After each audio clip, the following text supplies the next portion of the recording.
Bueno, hay otro caso que evidentemente conmocionó y mucho ayer, sobre todo aquellos que pretenden ir avanzando y mucho con el tema del respeto a la vida de los animales. Esta muerte o el asesinato, se podría decir tranquilamente, de un perro al que la agresora por lo menos acusaba de haber mordido a su nieta y por ello toma esta drástica decisión. Pero la cosa no va a quedarse simplemente ahí, por lo menos es lo que esperamos todos, ¿verdad? Rodrigo nos va a traer más comentarios sobre el asunto, nos va a informar un poco más sobre esto, Rodrigo, porque puede haber sanción penal para esta persona, sobre todo con esta nueva ley de protección animal. Sobre eso queremos saber. Buenas tardes.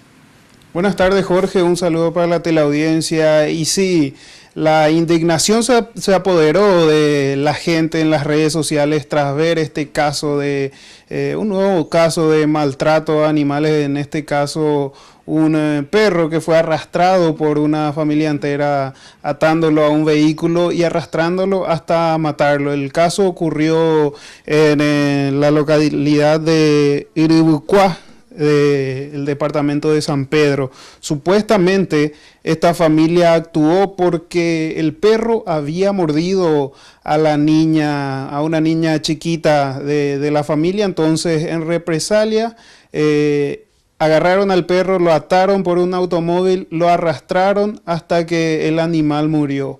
Bueno, ¿qué pasa con este caso? Tenemos una ley que recientemente se promulgó sobre la defensa a los animales, a la protección en contra del maltrato animal. Para eso estamos con la abogada Wilma González, quien nos va a explicar un poquito más. Abogada, ¿está en vigencia esta ley, no? Sí. Buenas tardes a todos y gracias por el espacio. Sí, esta ley, la 4840/13, ya es una ley que se promulgó en el año 2013. A consecuencia de algunos tecnicismos, esta ley no era muy operativa porque era una ley 100% administrativa. Lo que hicimos fue, con el apoyo del diputado Tuma, propusimos unas reformas de 2 artículos de la ley que conseguimos penas carcelarias hasta 2 años o multa, como dice el Código Penal, y también que las acciones muy graves sean de acción penal pública. ¿Qué quiere decir eso? Que el Ministerio Público se ve necesariamente involucrado ante estos hechos, como acontece con el hecho que estuviste narrando, que es un hecho muy grave y que amerita la apertura de una investigación y la consecuente imputación y acusación contra estas 2 personas que realizaron este hecho realmente muy indignante. ¿A qué se exponen estas personas ahora? Y a una pena privativa de libertad de 2 años o multa.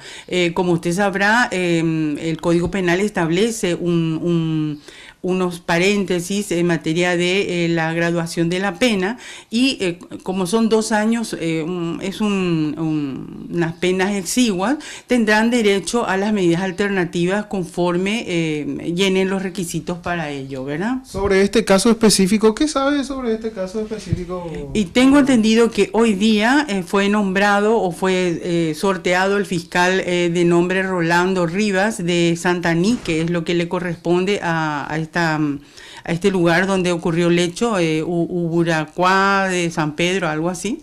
Y este fiscal necesariamente va a tener que abrir la investigación y aplicar la ley 4840 y sus modificatorias en toda su extensión. No hay ningún óbice o ningún argumento válido que diga que esta ley es inaplicable. Los fiscales no pueden discutir la ley, no pueden criticar la ley, solo tienen que aplicarla. Esto se agrava porque quedó filmado la agresión y es contundente la evidencia, ¿o pueden hacer algo para zafar de esto? El video que se sube a las redes sociales evidentemente que es una prueba irrefutable. Ahora seguramente para legalizarlo aún más el fiscal tendrá que llamar a la persona que filmó a los efectos de darle autenticidad al hecho, ¿verdad? Pero no obstante creo que todos los puntos están dados como para que él inicie una investigación seria y aplique la ley. Está, muchas gracias, abogada. Ok, cuando quiera. Y bueno, y esa es la explicación de la abogada, compañeros. Estas personas se exponen hasta 2 años de cárcel por el maltrato filmado, quedó registrado esto en un video que se hizo viral y no se hizo esperar también la respuesta de la ciudadanía en repudio a este maltrato del pobre animal. De momento es todo, Jorge, volvemos contigo. Sí, indignante, tal cual, Rodrigo. Esperemos, por supuesto, que todo el peso de la ley caiga sobre estas personas para que cosas así no se vuelvan a repetir.